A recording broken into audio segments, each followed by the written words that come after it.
Bronchitis क्या होता है कि हमारा जो जब हम सांस लेते हैं तो ये जो सांस है ये एक ट्यूब जैसे स्ट्रक्चर होता है जो हमारी नाक नाक से होते हुए गला गले से होते हुए लंग्स में जाते हैं। तो ये जो ट्यूब्स हैं ये ट्यूब्स उस हवा को आपकी लंग्स में ले जाती हैं। अब ये जो ट्यूब है ये ट्यूब जब इन्फ्लेम हो जाती है, जब इसमें कोई ना कोई भी पदार्थ हो कि इन्फेक्शन हो गई है या धुआं है या कुछ भी हो, इन सब चीजों की वजह से जब ये ट्यूब्स हैं ये ट्यूब्स इन्फ्लेम हो जाती हैं। तो इस इन्फ्लेमेशन को ब्रोंकाइटिस बोलते हैं। ब्रोंकाइटिस यूजली दो टाइप का होता है, एक होता है अक्यूट ब्रोंकाइटिस और chronic bronchitis. Acute bronchitis usually pollution, smoking, infection, viruses, bacteria, इन सब चीजों की वजह से अक्यूट ब्रोंकाइटिस जैसी इन्फेक्शन हो जाती है। यूजुअली बच्चों में ज्यादा कॉमन होता है देन क्रॉनिक ब्रोंकाइटिस।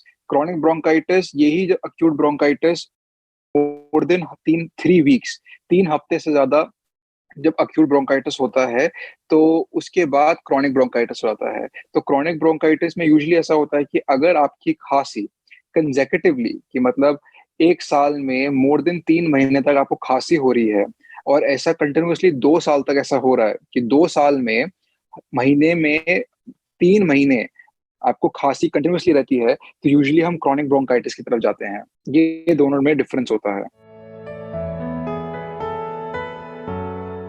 ज़रूरी नहीं है क्योंकि ये डिपेंड करता है कि किस टाइप का ब्रोंकाइटिस होता है। जो एक ब्रोंकाइटिस होता है जो वायरल इन्फेक्शन होती है, वायरल इन्फेक्शन यूजुअली कंटेजियस होती है, मतलब एक आदमी से दूसरे आदमी में फैल सकता है। अगर ये वायरल इन्फेक्शन है, वायरल निमोनिया है, ये सब चीज़ें एक एक इंसान से दूसरे इंसान में फैल सकती है। वैसे ही अगर एक वायरस की वजह से ब्रोंकाइटिस हो रहा होगा, तो वो दूसरे इंसान में फैल सकता है। वही अगर इन्फेक्शन किसी बैक्टीरिया की वजह से या धुएँ की वजह से, तो ज़रूरी नहीं है ये एक दूसरे में फैलेगा। बट हाँ, यूजुअली कंसिडर कर सकते हैं कि अगर आपको अक्यूट मतलब अगर आपको बहुत ही अचानक से ब्रोंकाइटिस हो रहा है, तो हाँ, ये एक दूसरे में फैल लोगों में फैल सकता है। ये जो ब्रोंकाइटिस होता है, ये बहुत सारे रीज़न्स की वज़ह से हो सकता है। यूजुअली ब्रोंकाइटिस बच्चों में बहुत कॉमन होता है, क्योंकि बच्चों में इम्यूनिटी वैसे ही भई बननी ही शुरू होती है और बच्चों को वायरल इन्फेक्शन बहुत कॉमनली हो जाती हैं। वो बाहर खेलते हैं, ठंड की वज़ह से, सीज़न चेंज हो रहा है, इन सब चीज़ों के चक्कर में बच्चों को इन्फेक्शन बहुत जल्दी हो जाती है। इसीलिए जो वायरसेस, बैक्टीरिया, ये अक्यूट ब्रोंकाइटिस की तरफ ज़्यादा जाते हैं। इन्फ्लुएंजा वायरस हो गया, आपका रेस्पिरेटरी सिंकेटिव वायरस हो गया, इन सब चीज़ों की वजह से अक्यूट ब्रोंकाइटिस हो सकता है। वही अगर आप और यूजुअली क्रॉनिक ब्रोंकाइटिस बड़े लोगों में ज़्यादा होता है कि जब आप बहुत सालों तक आप सिगरेट पी रहे हैं, आपको एक एक पॉल्यूशन वाले एनवायरनमेंट में जी रहे हैं, तो इन सब की वजह से ये कंटिन्यूअसली जो आपकी बॉडी में ये आप जो धुआँ जो पड़ रहा है, जो सारा धूल-मिट्टी पड़ रही है, इसकी वजह से फिर क्रॉनिक ब्रोंकाइटिस हो जाता है। क्रॉनिक ब्रोंकाइटिस में फिर यही जैसे मैंने पहले बोला था कि आप जब लगातार 2 साल में आप 3 महीने कंटिन्यूअसली खाँस रहे हैं, तो आप क्रॉनिक ब्रोंकाइटिस की तरफ जाते हैं। यही बैक्टीरिया और वायरस इन्फेक्शन भी बड़ों में हो सकती है, बट बहुत कम होता है। ज़्यादा धुआँ, स्मोकिंग, इन सब चीज़ों की वजह से बड़ों में क्रॉनिक ब्रोंकाइटिस होता है। सो ब्रोंकाइटिस में क्या होता है कि आपकी जो ट्यूब्स हैं, जो ट्यूब है जो हवा ले जा रही है आपकी लंग्स में, वो इन्फ्लेम हो गई है। इन्फ्लेम का मतलब ये है कि आपकी उन ट्यूब्स में बहुत सारा पस भर जाएगा, म्यूकस भर जाएगा, तो खाँसी में शायद बलगम होगा, खाँसी बहुत आएगी आपको। अगर यही ट्यूब अगर ब्लॉक हो जाए तो साँस लेने में दिक्कत हो सकती है। बुखार भी हो सकता है अगर वायरस इन्फेक्शन होगी या बैक्टीरियल इन्फेक्शन होगी, तो साँस लेने में दिक्कत, बुखार, खाँसी, छाती में दर्द, ये सब चीज़ों की वजह से ब्रोंकाइटिस हो सकता है। ऐसा भी हो सकता है कि आपका ऑक्सीजन लेवल्स है वो भी गिर रहे होंगे। तो इन सब चीज़ों को मिला के यूजुअली ब्रोंकाइटिस के यही सिम्पटम्स होते हैं।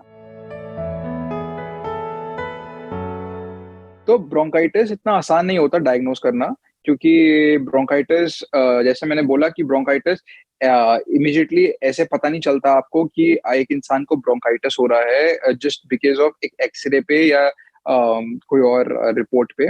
पर हम यूजुअली ये देखते हैं कि हम यूजुअली ब्रोंकाइटिस को डायग्नोज़ करते हैं एक इंसान की हिस्ट्री पर, कि अगर एक छोटा-सा बच्चा आ रहा है, जिसको निमोनिया जैसे सिम्पटम नहीं दिखाई दे रहे एक्स-रे पे, तो यूजुअली हम एक्स-रे पे देखेंगे कि अगर एक्स-रे पे लंग का जो टिश्यू है, लंग टिश्यू क्लियर है, पर फिर भी एक इंसान को खाँसी और बलगम आ रहा है, तो यूजुअली फिर हम एक्यूट ब्रोंकाइटिस की तरफ जाएँगे। हमें हिस्ट्री पे, हमने एग्ज़ामिनेशन पर कि छाती में से आवाज़ आ रही है, खर-खर, सूर-सूर टाइप की आवाज़ छाती में से आ रही है, एक का बलगम निकल रहा है, बलगम की जाँच करने पर, एक्स-रे पर, इन सब चीज़ों पे हम ये देख सकते हैं कि इंसान को ब्रोंकाइटिस है या नहीं। जो हम क्रॉनिक ब्रोंकाइटिस की बात करते हैं, वो तो हम यही देखते हैं कि अगर एक इंसान है जो क्रॉनिकली स्मोक करता है या उसको पॉल्यूशन का एक्सपोज़र है और तब जाके उसको कंसेक्यूटिवली खाँसी होती जा रही है 3-3 महीने तक, तब जाके हम क्रॉनिक ब्रोंकाइटिस पाते हैं। बोथ इन दोनों चीज़ों का डायग्नोसिस यूजुअली हम एक्स-रे वगैरह पे देखते हैं। ब्रोंकाइटिस का रिस्क फैक्टर धुआँ, स्मोकिंग, पॉल्यूशन, इन्फेक्शन, इम्यूनिटी। बच्चों की इम्यूनिटी कम होती है इसलिए वायरसेस ज़्यादा कॉमन होते हैं बच्चों में। अडल्ट्स में अगर यही इम्यूनिटी कम हुई तो अडल्ट में भी एक्यूट ब्रोंकाइटिस हो सकता है। पर यूजुअली धुआँ, स्मोकिंग, अस्थमा, ये सब चीज़ें एक इंसान को रिस्क पे डाल सकती हैं ब्रोंकाइटिस के लिए। तो ब्रोंकाइटिस का जो ट्रीटमेंट है, जो एक्यूट ब्रोंकाइटिस है, बोथ ब्रोंकाइटिस का ट्रीटमेंट मतलब ऐसा कोई ट्रीटमेंट नहीं है जो आपको बिल्कुल ही क्योर कर देता है क्रोनिक ब्रोंकाइटिस के लिए।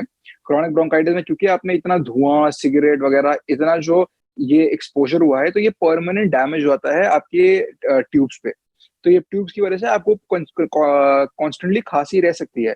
पर इसका फिर यही से ट्रीटमेंट होता है कि हम फिर सिम्प्टोमैटिक ट्रीटमेंट करते हैं, कि अगर खाँसी में बलगम आ रहा है, तो फिर हम और बलगम आ रहा है या चेस्ट कंजेस्टेड है आपकी, तो स्टीम से, ये टैबलेट से जो आपकी बलगम हटा सके, नेबुलाइज़ेशन से, हम इन सब चीज़ों को यूज़ करके आपकी बलगम हटाते हैं, जिससे कम से कम साँस लेने में आसानी हो।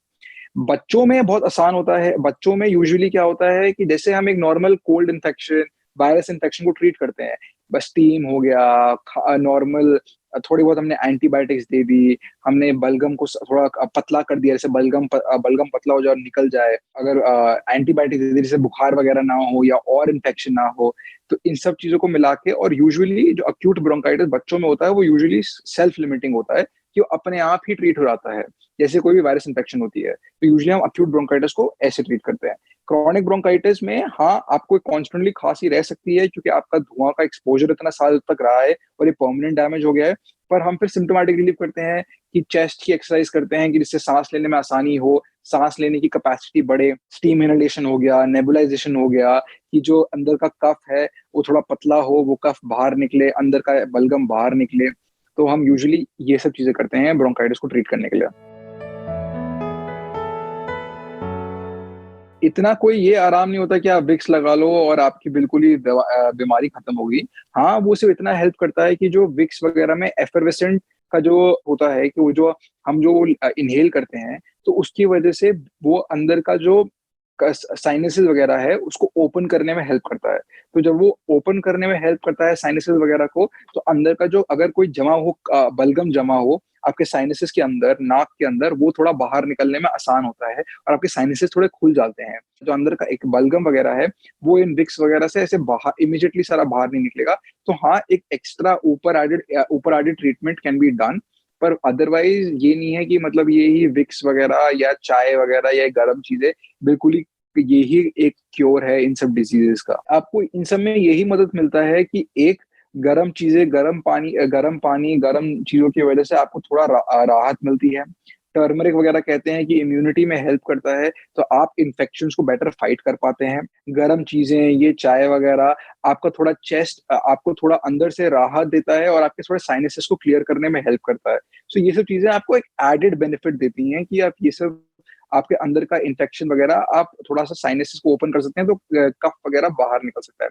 पर आप ये बोलेंगे कि ये परमानेंटली ही क्योर है, ऐसा नहीं होता है। गरम चीज़ें वगैरह हम यूजुअली कहते हैं, पानी ज़्यादा पीना चाहिए, ये सब कहते हैं, क्योंकि जो भी एक वायरस इन्फेक्शन होती है, एक virus infection usually self treating होती है, कि मतलब आप रेस्ट करिए, अच्छा खाना खाइए, अच्छा पानी पिए, अपना इम्यूनिटी पे फ़ोकस करिए, तो अपने आप वायरस इन्फेक्शन ट्रीट हो जाती है। अननेसेसरी एंटीबायोटिक्स खाने से वायरस इन्फेक्शन ट्रीट नहीं होती है।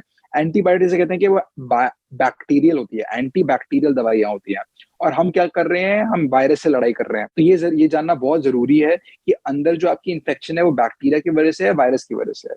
तो वायरल इन्फेक्शन यूजुअली खुद ही अपने आप को ट्रीट हो जाती है और उसमें आपको सिर्फ यही करना पड़ता है कि अपना अच्छा खाना-पीना सब ठीक रखिए। यही अगर एक बैक्टीरियल इन्फेक्शन होगी उसके अंदर, तो फिर हम उसमें एंटीबायोटिक वगैरह डालते हैं। अननेसेसरी दवाई खाने की कोई ज़रूरत नहीं है। आपको जभी भी ऐसे कोई सिम्पटम वगैरह आ रहे हो, आपको सबसे पहले यही करना चाहिए, आप कोई भी डॉक्टर के पास जाइए, दिखाइए, अपनी पूरी बीमारी दिखाइए, अपना पूरा हिस्ट्री बताइए और उस डॉक्टर को हिसाब से जो वो बोले वही करिए। खुद को ट्रीट घर पे बैठे-बैठे बिल्कुल ना करें। एक्यूट ब्रोंकाइटिस के लिए यही है कि जो एक नया-नया बच्चा पैदा होता है, तो उसको माँ का दूध देना बहुत इम्पोर्टेंट है। 6 महीने कंपल्सरीली माँ का दूध पीना चाहिए। माँ के दूध में बहुत सारा न्यूट्रिशन होता है, जो एक ग्रोइंग बच्चे को ज़रूरी होता है अपनी इम्यूनिटी बिल्ड करने के लिए। तो माँ का दूध ही सिर्फ़ पीना चाहिए 6 महीने के लिए। और उसके बाद यही कि जब ठंड बदल रही है, खास उसको कोशिश करिए कि उसको ज़्यादा खाँसी-ज़ुकाम ना हो, उसको इतना इतना एक्सपोज़र ना हो, इतना कि इमीडिएट चेंजिंग टेम्परेचर की वही नहा के आ गया बाहर, पंखा चल रहा है, ये सब चीज़ें ये छोटी-मोटी जो यूजुअली हम चीज़ करते हैं कि हम कोल्ड वगैरह से प्रोटेक्टेड रहें, इन सब चीज़ों के इसमें हम ऐसे हम एक्यूट ब्रोंकाइटिस को प्रिवेंट कर सकते हैं। यही अगर बच्चे को ऑलरेडी दमा वगैरह की एक हिस्ट्री हो, हिस्ट्री ऑफ अस्थमा हो, तो ऑब्वियसली ज़्यादा केयर रखना चाहिए कि कहीं वो और ऊपर इन्फेक्शन तो नहीं डेवलप कर रहा। तो बहुत इम्पोर्टेंट है कि एक नए-नए बच्चे के लिए ध्यान रखें कि कहीं उसको अचानक से बुखार तो नहीं हो रहा, उसको अचानक से अंदर बलगम वगैरह तो नहीं आ रही और अगर ऐसा कुछ भी हो रहा है, तो ज डॉक्टर को दिखाना बहुत ज़रूरी है।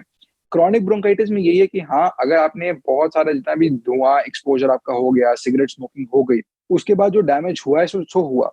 अब उसके बाद आप कोशिश करिए कि अब सिगरेट स्मोकिंग को बिल्कुल ही बंद करिए, टू रिड्यूस करिए। ऐसे कोशिश करिए कि जब बाहर जा रहे हैं और बहुत धुआँ वाला एनवायरनमेंट है, तो मास्क पहनिए, जिससे आपका एक्सपोज़र कम हो। इन सब चीज़ों से आपकी जो लंग्स की इन्फ्लेमेशन है, वो कम होगी। लंग्स की इन्फ्लेमेशन कम होगी, छाती कम भरेगी और इन्फेक्शन का रिस्क कम होगा। तो यही सब चीज़ें से आप प्रिवेंट कर सकते हैं ब्रोंकाइटिस इन्फेक्शन होने का।